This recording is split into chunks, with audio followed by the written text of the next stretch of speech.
평안하셨죠? 네, 오랜만에 저도 이렇게 눈을 맞이하는 그런 시간을 가졌는데요. 네, 참 눈이 이렇게 있다는 게 너무 행복한 그런 시간이었습니다. 네, 우리 추위에 우리 건강 유의하시기 바라고요. 네, 어떤 아버지가 우리 집에서 놀고 있는 아이를 보면서 안타까운 마음에 이 아버지가 아브라함 링컨 얘기를 하면서 아브라함 링컨은 너 나이에 책을 가까이 해서 아주 훌륭한 사람이 됐단다.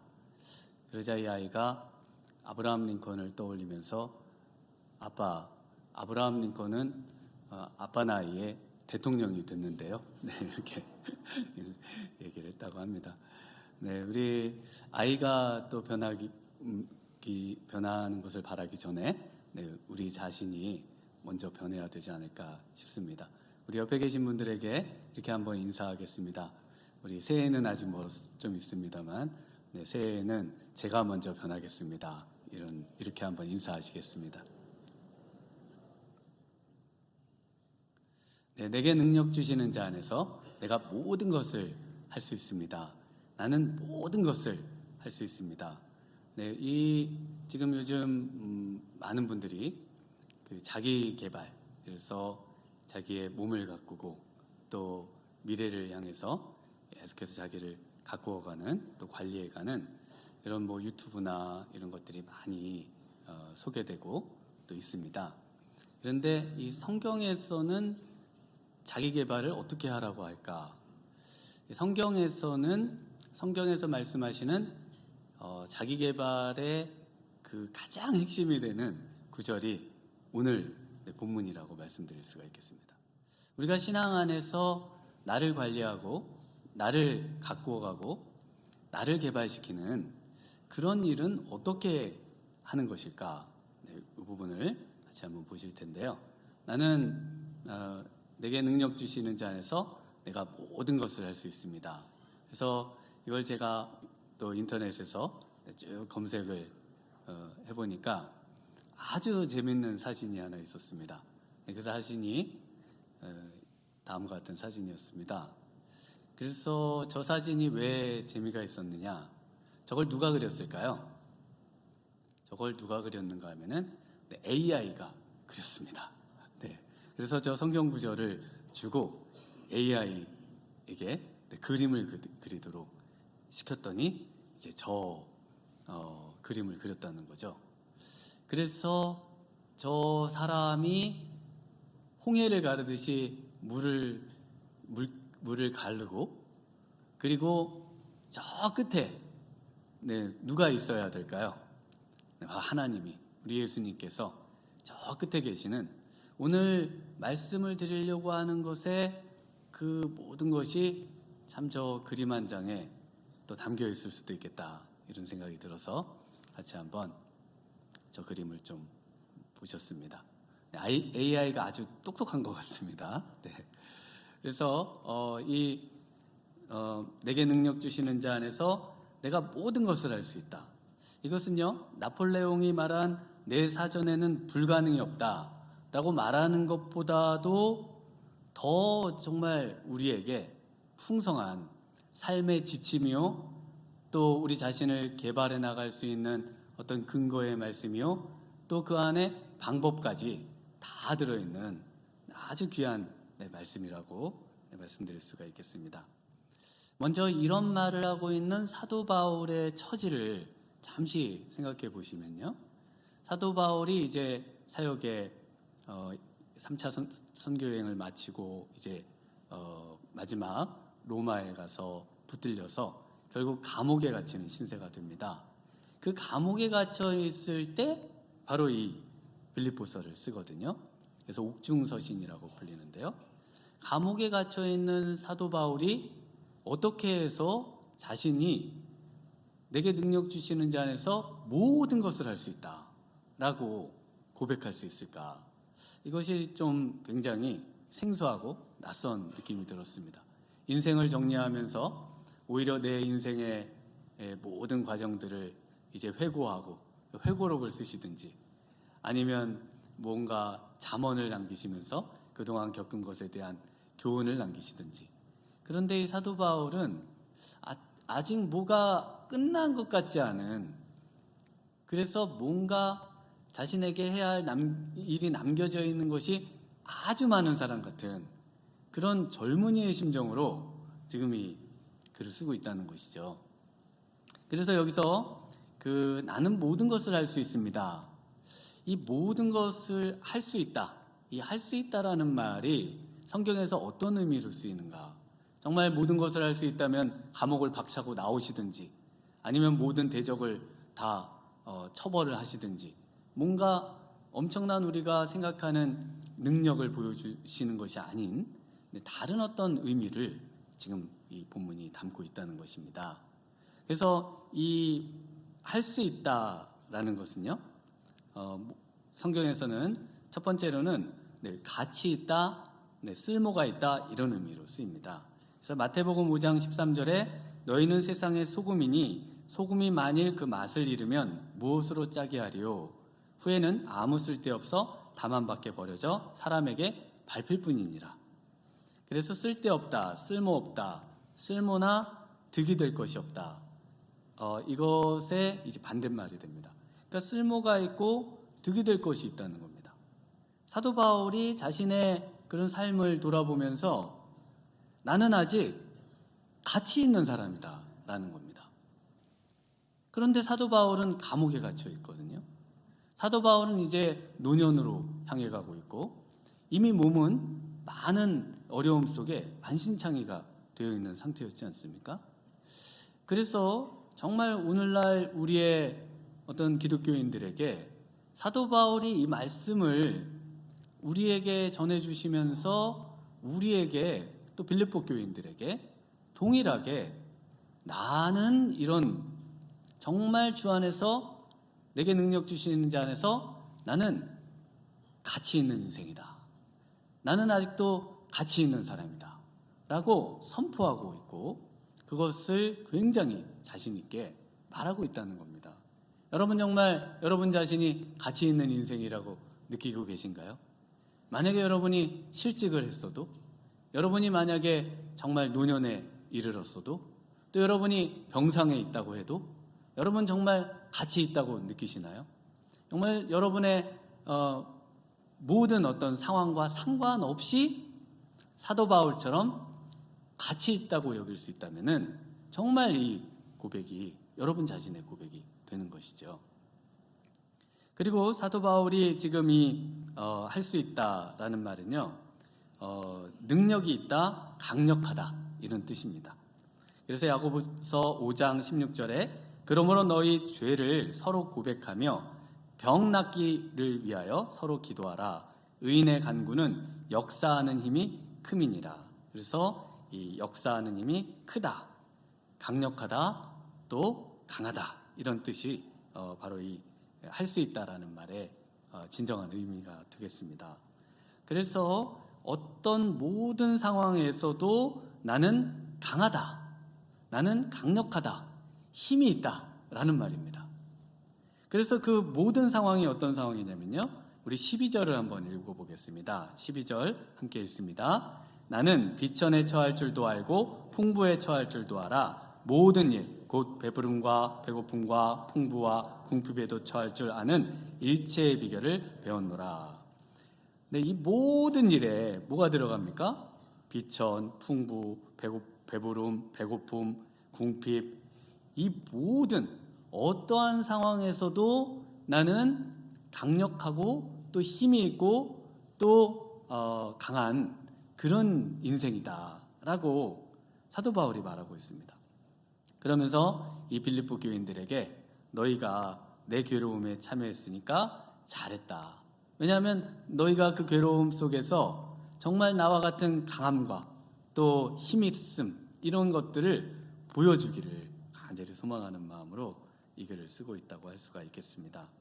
그래서 이 사도 바울의 강함은요, 이 능력이 있음은요, 이 지금 감옥에서 어떤 모습으로 나타나는가요? 바로 이 모든 것을 견뎌낼 수 있는 능력으로 나타나죠. 여러분을 만약에 저 남극, 북극, 아프리카 그러면 여러분 어떤 생각 드세요? 아우, 못 삽니다. 그거는 말도 안 돼요. 저는 추위에는 약한 사람이라 절대 안 되고 음식 안 됩니다. 그런데 사도 바울이 이런 말을 하고 있는 것은 어디 갖다 놔도 살아갈 수 있다는 거예요. 사도 바울이 어디다 자기를 내어놔도 자기는 거기서 주님의 일을 하고 또 거기서 맡겨주신 것을 감당할 수 있는 힘과 능력이, 그 유연함이 있다는 거예요. 얼마나 유연합니까? 얼마나 어디에서도 그냥 천국처럼 잘 지낼 수 있는 그런 삶. 근데 그걸 넘어가가지고 빌립보서 전체를 한마디로 뭐라고 하냐면 기쁨의 서신이라고 합니다. 기쁨의 서신. 그러니까 이 기쁨의 서신이기 때문에 사도 바울은 계속 기뻐합니다. 오늘 본문 바로 앞절에도 10절에도 나오잖아요. 크게 기뻐한다. 그 엄청난 억압의 상황, 또 곧 이제 순교할 그런 어떤 상황들이 펼쳐지게 될 텐데, 그런 어떤 죽음을 앞둔 그 사람의 상황에서 기뻐한다. 이것이 사도 바울의 강함입니다. 제가 이 말씀을 준비하면서 죽음 없는 무덤인가요? 책을 조금 읽어봤는데요. 여기 보니까 그 감옥에 갇힌 사람들이 어떤 대화를 나누는지가 막 나와 있습니다. 내가 왜 이래가지고 이 진짜 고문받고 이제 죽고 이런 상황에 있게 된 거지? 아, 정말 내가 후회스럽다. 그러면서 그 안에서 굉장히 그 신세를 한탄하고, 그리고 막 두려워하고, 그리고 고문에 그냥 자살하고 막 이런 일들을 이제 그려놓은 그런 책이었습니다. 그래서 제가 그걸 보다가 사도 바울의 글을 보니까요, 이거는 완전히 180도가 다른 거예요. 180도가 완전 다른 거예요. 기뻐한다. 나는 너무 행복하고, 난 너무 오히려 죽음이 더 기다려지고, 그런 어떤 그 사도 바울의 이 신앙을 가진 사람이 누릴 수 있는 그 어떤 막강한 힘이 이 안에서 느껴지더라는 거죠. 어떻게 그럴 수 있었을까요? 사도 바울이.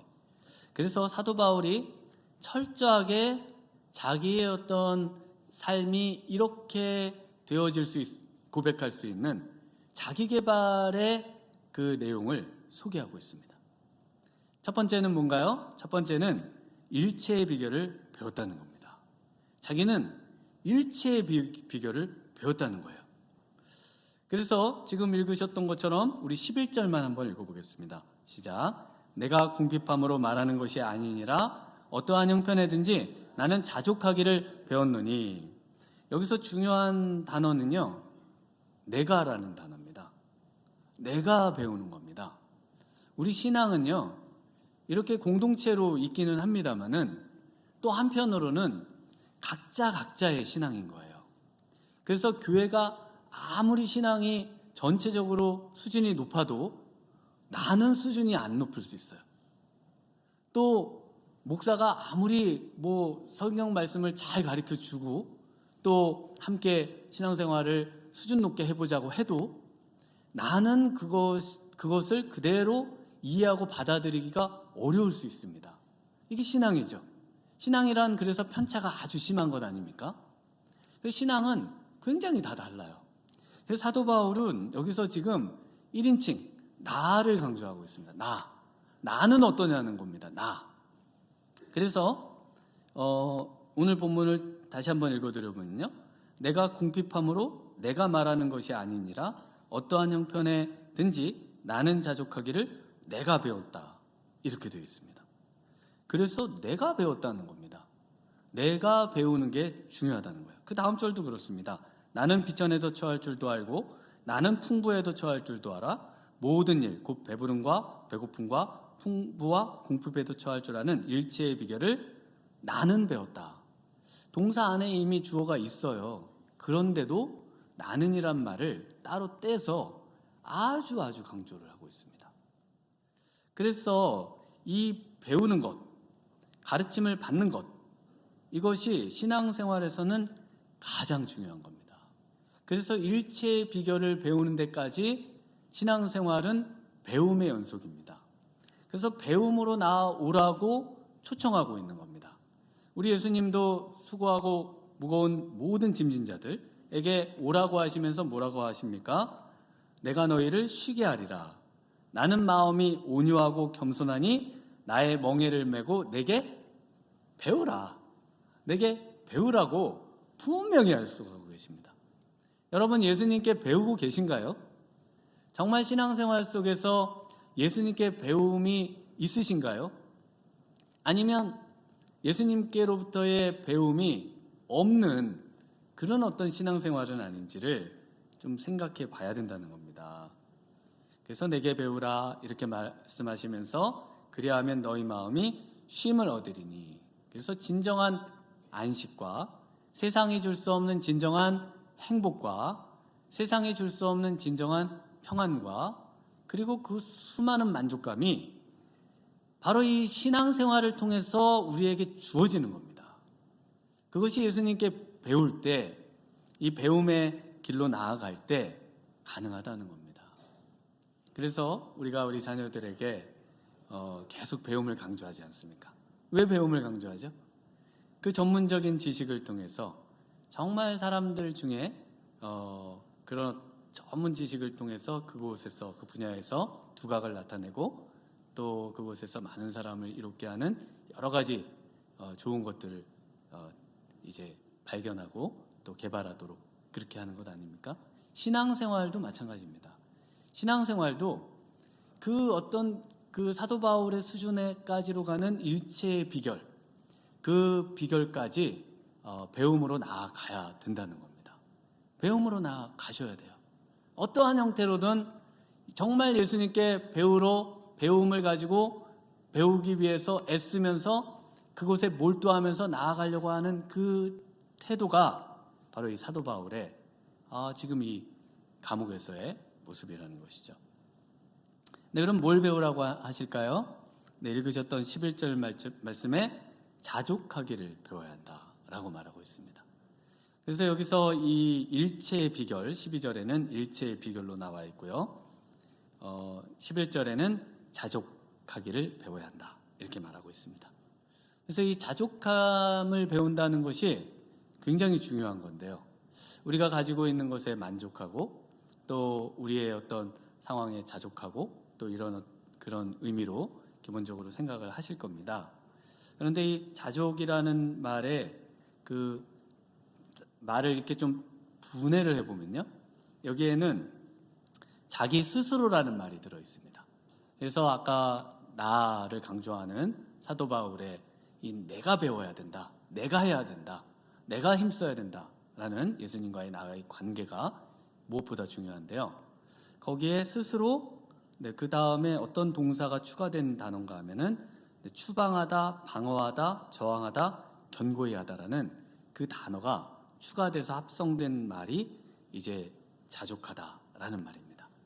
그러니까 이거를 그냥 그대로 문자적으로 우리가 이해를 하면은 자기 스스로를 지키는 겁니다. 지키는 법입니다. 그래서 사도 바울이 나는 나 스스로를 지키는 법을 배웠다라고 고백하는 것과 같습니다.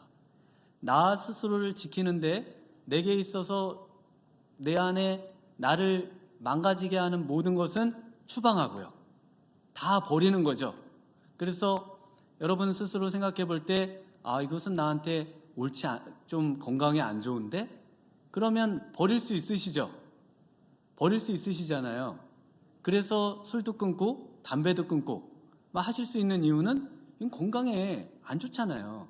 그래서 이 삶에 좋지 않은 거는 전부 떨어버리는 거, 이런 것들을 의미하고, 또 하나는 외부로부터 이제 공격해 들어오는 모든 것들, 안 좋은 모든 것들에 대해서 내가 나를 방어해내는 거, 그래서 나를 견고하게 하고 지키는 것, 이것이 자족입니다.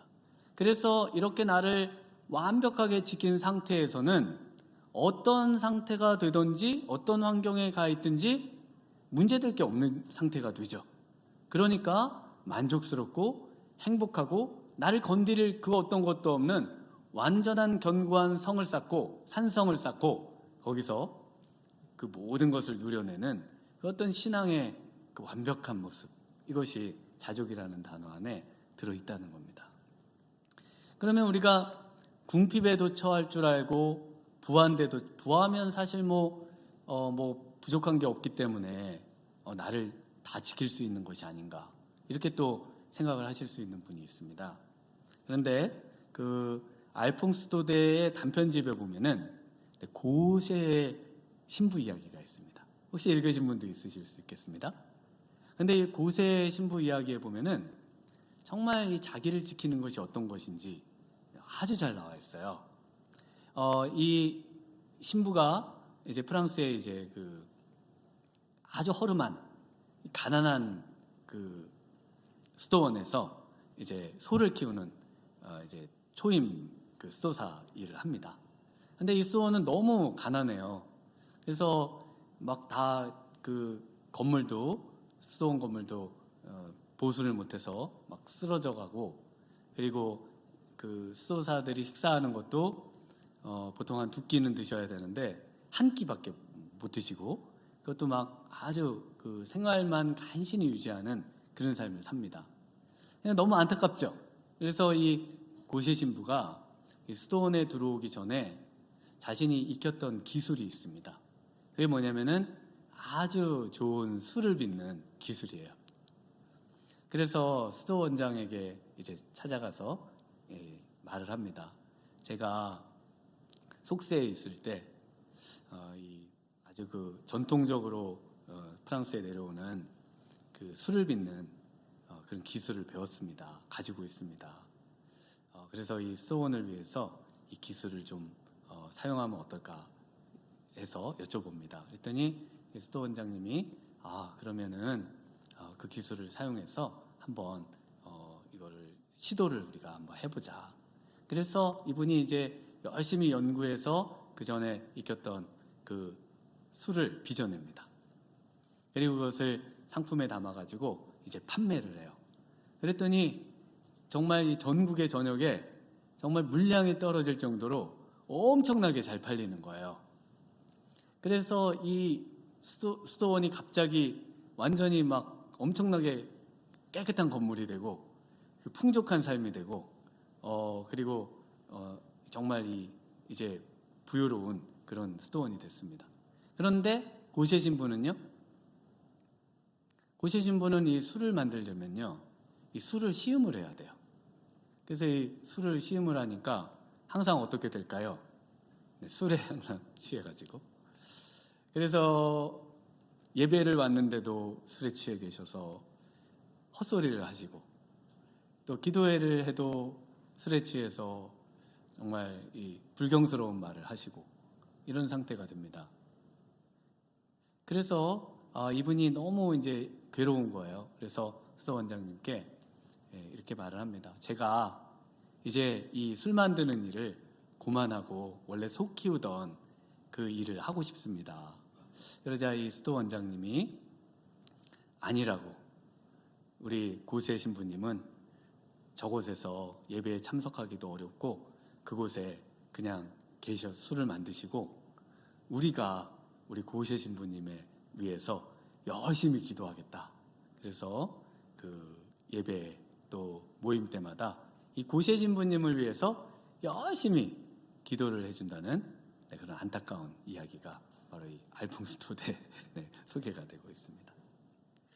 이 자신을 정말 그 지킨다고 하는 것이 어떤 것일까요? 어려운 형편에서도 또 부한 형편에서도 변치 않게 지켜야 될 뭔가가 있는 거죠. 그 무언가, 바로 그 어떤 형편에서든지 자족한다는 것은 어떤 형편에서든지 그 지켜야 될 것을 지키며 산다는 것을 의미합니다. 그것이 나를 지키는 것으로 지금 아까 말씀을 드렸는데요. 그것이 바로 하나님께서 섬기라고 주신 그 사명, 소명을 잃지 않고 그것을 끊임없이 상기하고 기억하고 떠올리고 붙잡으면서 어떠한 형편에서든지 그 일을 놓지 않고 그것을 간직하고 행하면서 사는 것입니다. 여러분 그렇게 생각하십니까? 여러분 정말 우리의 삶이 부해지든 또는 빈곤에 처하든 어려움에 처하든 상관없이 정말 주 안에서 내게 능력 주시는 자 안에서 나는 모든 것을 할 수 있다라는 이 사도 바울의 고백을 할 수 있는 분은 어떠한 형편에 처하든지 상관없이 하나님께서 내게 하라고 하신 일을 나는 지금 하고 있습니다. 그렇기 때문에 나는 모든 것을 할 수 있는 거죠. 왜냐하면 그 모든 것이라는 것은 모든 환경이라는 것이라는 것이잖아요. 그러니까 그 환경에서 하나님이 내게 주신 것을 할 수 있는 것, 이것이 바로 이 사도 바울의 말씀인 겁니다. 많은 분들이 형편이 어려워지면 또 상황이 안 좋아지면 상황이 어려워서 못하겠다, 주의 일을 못하겠습니다, 이런 생각들을 많이 합니다. 주의 일은 좀 상황이 조금 좋아지면은 그때 할게요, 이런 마음들을 막 갖거든요.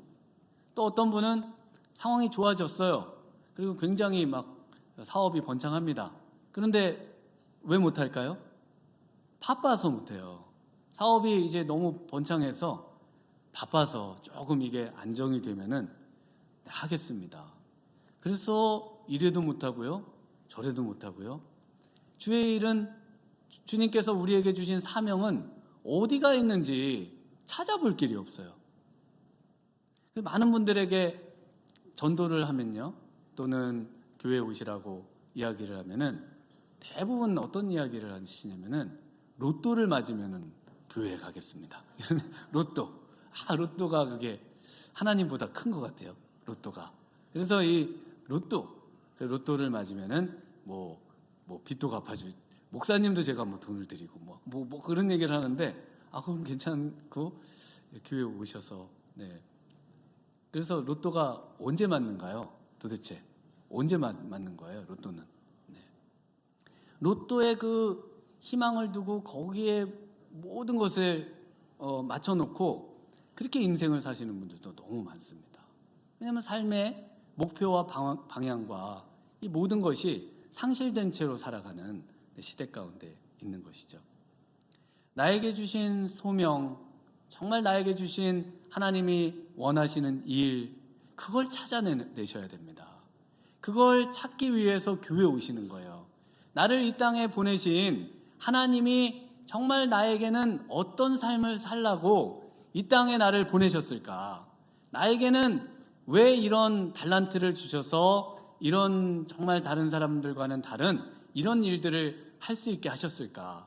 계속 끊임없이 우리 주님께 묻고, 그리고 그것을 찾아서 어떠한 이것이 하나님이 주신 확실한 것일진데 다른 어떤 환경과 상황이 내게 닥쳐온다 할지라도 그 모든 것에 상관없이 나는 그 길을 가리라. 사도 바울의 고백이 이 고백입니다. 여러분에게 이런 믿음이 있으시길 바랍니다. 두 번째로는 이 주신 소명, 이것들을 발견하고요, 그 길로 나아가는데 방해되는 이 어떤 것도 어떻게 이겨나갈 수가 있는가? 바로 내게 능력 주시는 자 때문이죠. 우리 한번 13절 말씀 우리 한번 같이 또 암송을 해보도록 하겠습니다. 내게 능력 주시는 자 안에서 내가 모든 것을 할 수 있느니라.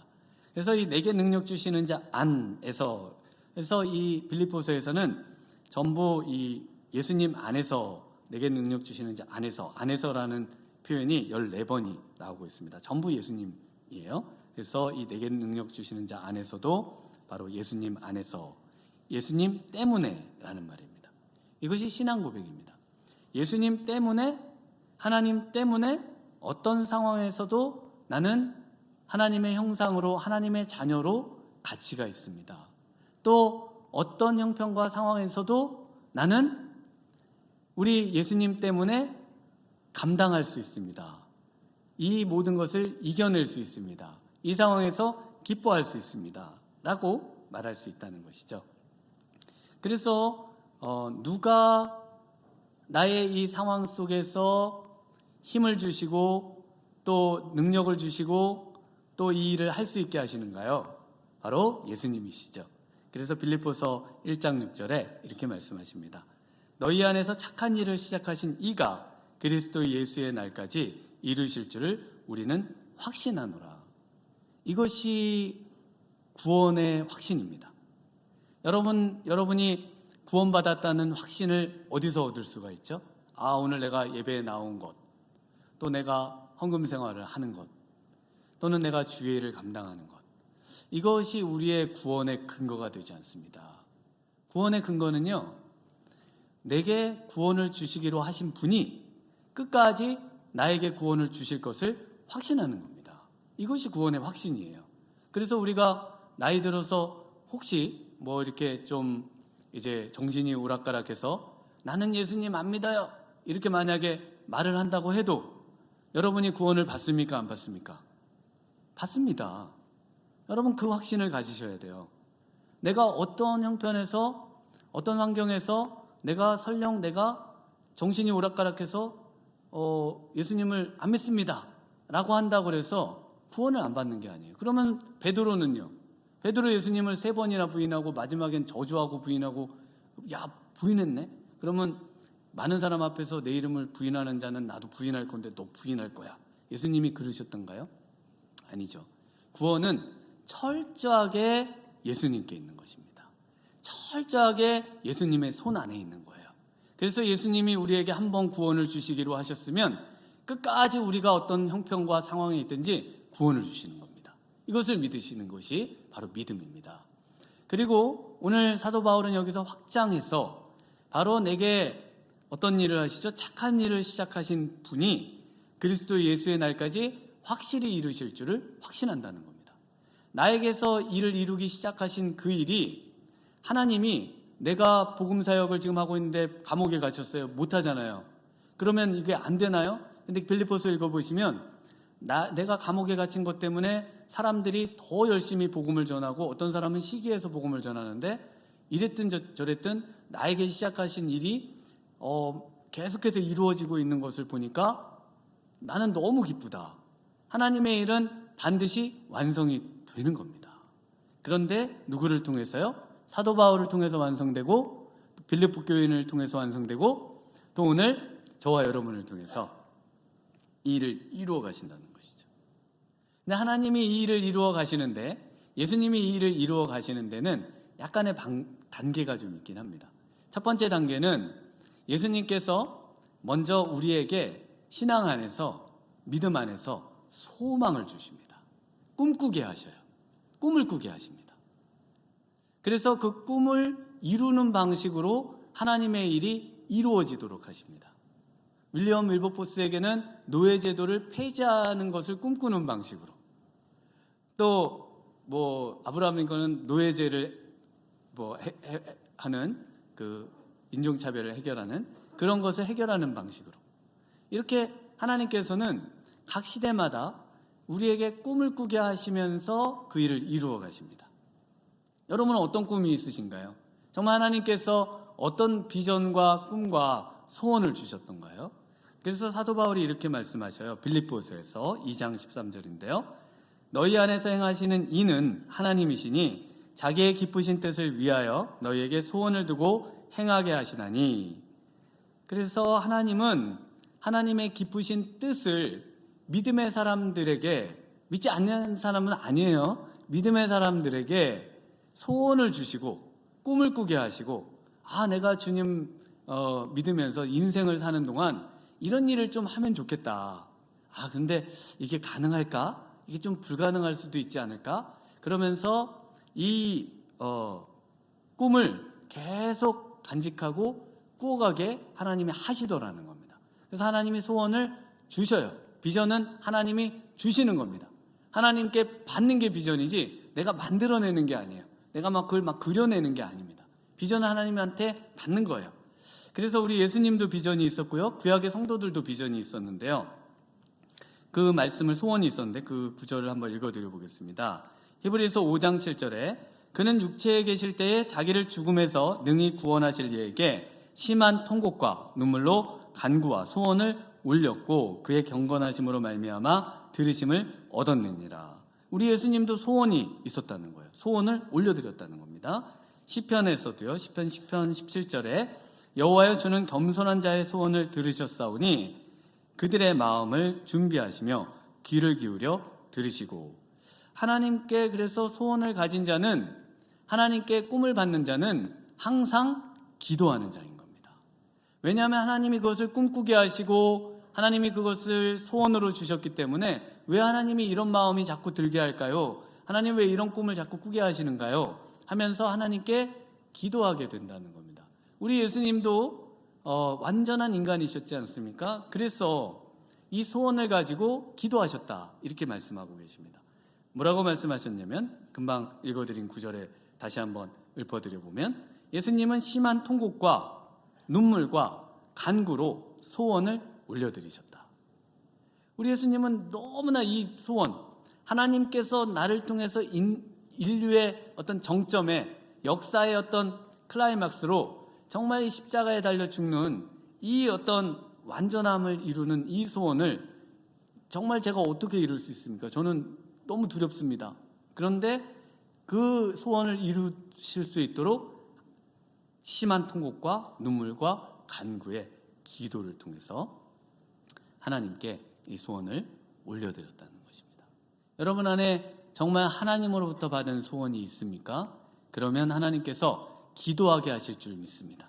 여러분에게 정말 이 소원이, 우리 하나님께서 허락하신 이 비전이 이루어지도록 그것을 향해서 기도할 마음을 하나님께서 주실 줄 믿습니다. 그래서 이 사도 바울이 이런 어떤 그 기도 가운데 어떻게 이 소원을 이루며 정말 하나님이 하라고 하시는 일을 이루며 살 것인가를 빌립보서 4장 6절 7절에 말씀하고 있어요. 우리 같이 한번 읽어볼까요? 4장에 같이 있으니까 우리 6절 7절 같이 읽어보겠습니다. 아무것도 염려하지 말고 다만 모든 일에 기도와 간구로 너희 구할 것을 감사함으로 하나님께 아뢰라. 그리하면 모든 지각에 뛰어난 하나님의 평강이 그리스도 예수 안에서 너희 마음과 생각을 지키시리라. 네, 그래서 바로 이 염려, 얼마나 염려가 많고 근심이 많고 걱정이 많고 또 우리의 삶이 우리에게 버거움으로 다가옵니까? 그럴 때 바로 이 하나님께 우리의 소원을 감사함으로 아뢰는다는 것입니다. 그래서 여기서 감사는 어떤 의미가 있을까요? 하나님께서 이루실 줄 믿습니다. 하나님께서 제게 허락하신 이 마음을, 비전을, 소원을 하나님께서 반드시 이루어 가실 줄 믿습니다. 그러니까 엄청난 하나님의 확신이죠. 하나님을 향한 신뢰죠. 그래서 신뢰하는 사람만 감사할 수 있는 겁니다. 하나님, 이런 꿈을 주신 것을 감사합니다. 하나님이 형편과 상황은 제게 부족하지만 그러나 하나님께서 꿈을 주셨고 반드시 이것을 이루어 가실 줄 믿습니다. 라는 바로 고백이 지금 읽으신 고백입니다. 그래서 감사에, 이 소원에 기도가 더해지고요, 기도에 감사가 더해지면 바로 이 사도 바울의 그 일체의 비결을 배우는 막강한 그 깨달음 그리고 자족을 배우는 것에 점점 가까워지는 것입니다. 소원과 기도와 감사죠. 그래서 이 하나님의 능력이 그 사도 바울에게 이 빌립보 교회에 어떻게 나타났었을까요? 사도 바울이 지금 빌립보서를 쓰고 있는데요. 이 자신이 감옥에 갇혀 있고 그리고 자신을 돌보던 에바브라디도라는 빌립보 교인이 있습니다. 이 빌립보 교인을 빨리 빌립보 교회로 보내요.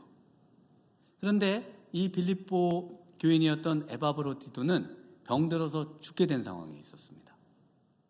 그런데 하나님께서 그를 낫게 하시고 그를 하나님께서 이제 빌립보 교회에 보냄으로 하나님의 능력의 어떠함을 이 빌립보 교인들이 알도록 합니다.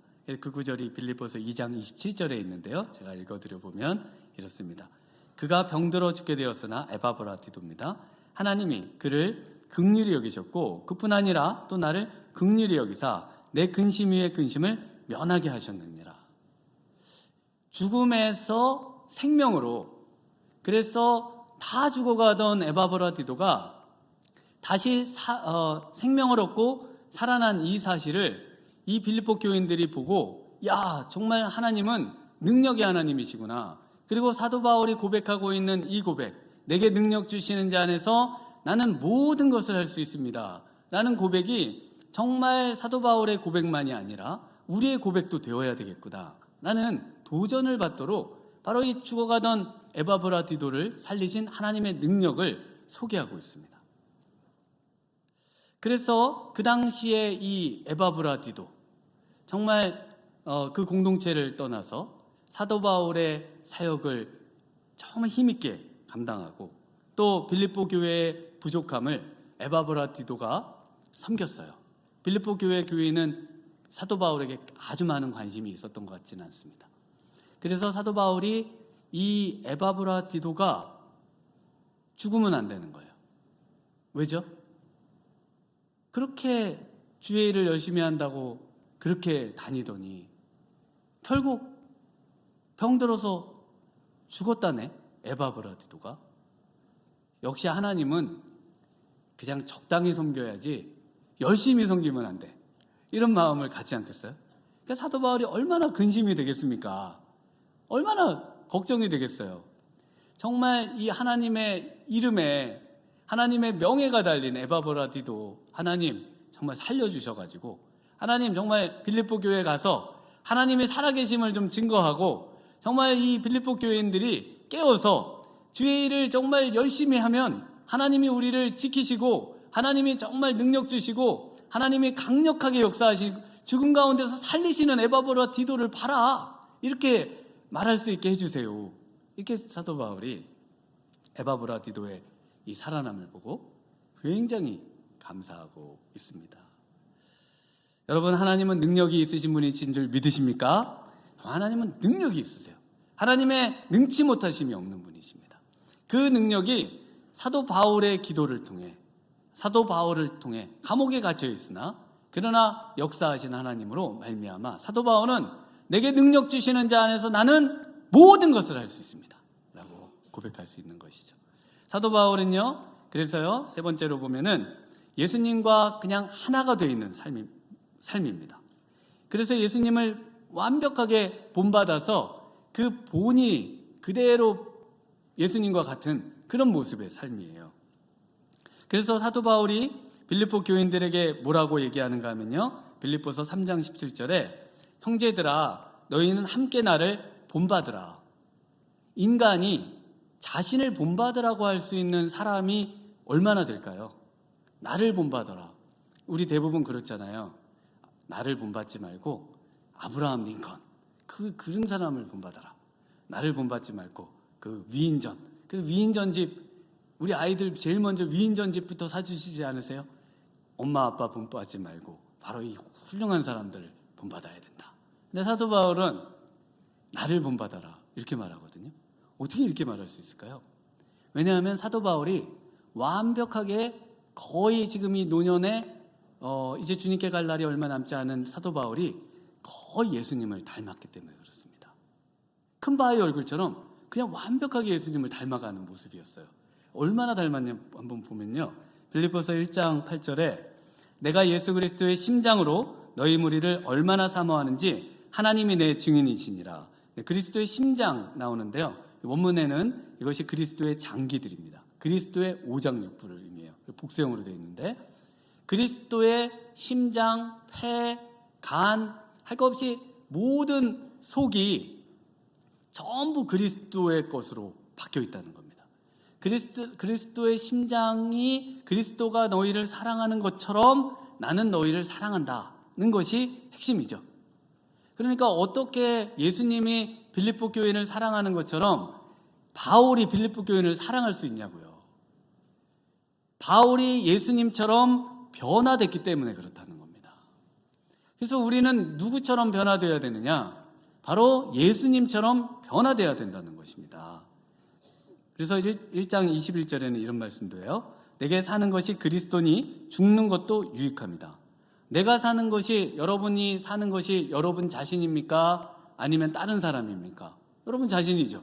그런데 사도 바울은 내가 사는데 내가 사는 게 아니라 누가 산다고요? 예수님이. 그러니까 내 안에 누가 계시다는 거예요? 예수님이 계시고 예수님이 지금 나를 통해서 살아가고 계신다는 이런 아주 참 신앙의 어떤 면에서 이해하기 어렵고 어떤 면에서 신비인 그런 일체의 비결을 사도 바울이 소개해주고 있습니다. 신앙은 어쨌든 신비죠.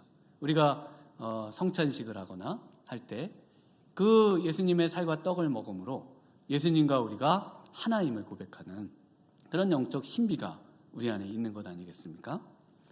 그래서 사도 바울이 지금 이 자신의 삶을요 한마디로 그냥 안주하고 현재를 이제 미래 없는 현재와 과거를 살피면서 사는 삶이 아니라고 말합니다.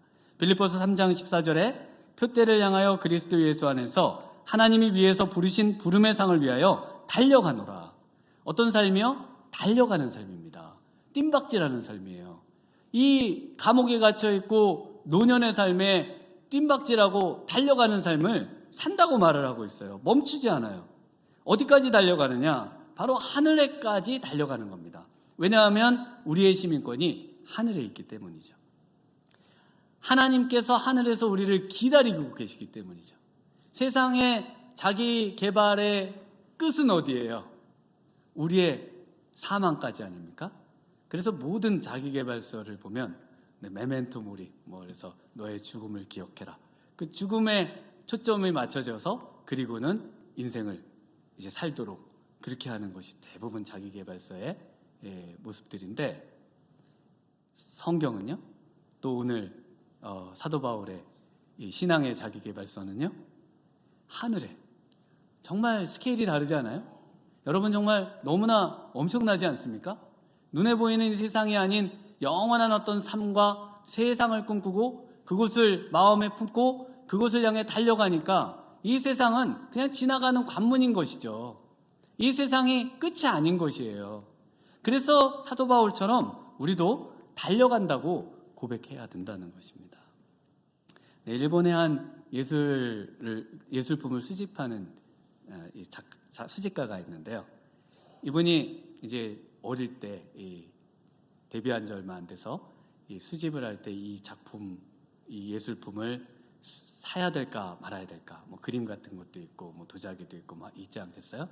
그래서 자기 선배에게 물어봤다고 합니다. 그리고 그 선배의 도움으로 아주 훌륭한 그런 이제 예술 수집가가 되는데요. 선배가 자신에게 해준 말이 뭐였냐면 이런 말이었습니다. 먼저 생각할 수 있는 가장 아름다운 집을 그리고요.